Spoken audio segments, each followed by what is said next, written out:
Voilà, alors dans cette troisième formation, nous allons voir comment trouver, rechercher les repreneurs, les identifier, mais aussi les sélectionner et si possible les attirer, ces repreneurs. Alors vous allez voir, c'est une étape qui est passionnante, mais qui nécessite ici aussi d'être structuré, de ne pas partir à la fleur au fusil à la recherche d'un repreneur.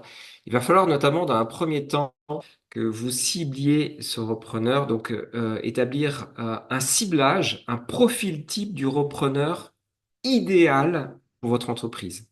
Ça vous permettra, lorsque vous allez le trouver, de savoir que c'est le bon, véritablement. C'est une étape qui me semble tout à fait essentielle et ne partez pas en recherche de repreneur sans savoir ce que vous recherchez en termes de profil de repreneur.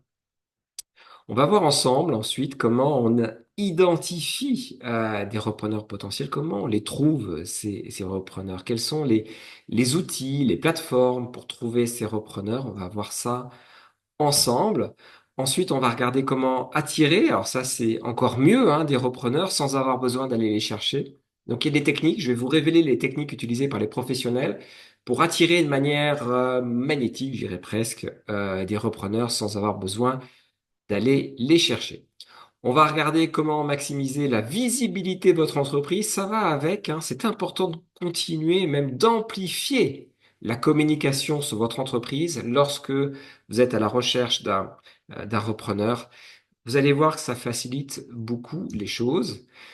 On va voir ensuite comment respecter la confidentialité. C'est évidemment quelque chose de crucial, la confidentialité, hein, puisqu'il n'est pas concevable euh, de communiquer à tout va sur le marché.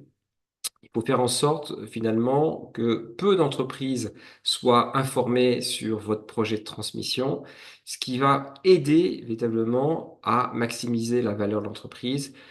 Lorsqu'une entreprise fait l'objet d'une communication à outrance sur le marché, on sait que la valeur de l'entreprise baisse inévitablement et c'est pas en général l'objectif recherché par le dirigeant d'entreprise qui souhaite transmettre.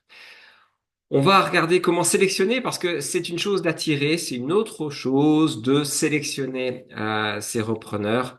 Et on va voir ensemble qu'il n'y a pas que les capacités financières, certes, qui sont très importantes, mais il y a aussi des capacités professionnelles, des capacités stratégiques, puisque l'objectif est tout de même que l'entreprise que vous gérez puisse être transmise dans les meilleures conditions et que le repreneur ne vous appelle pas 2 mois après pour vous dire ah bah j'arrive pas à gérer l'entreprise, est-ce que vous pouvez la reprendre? Voilà, donc c'est pas du tout l'objectif que l'on souhaite s'assigner lorsqu'on transmet une entreprise.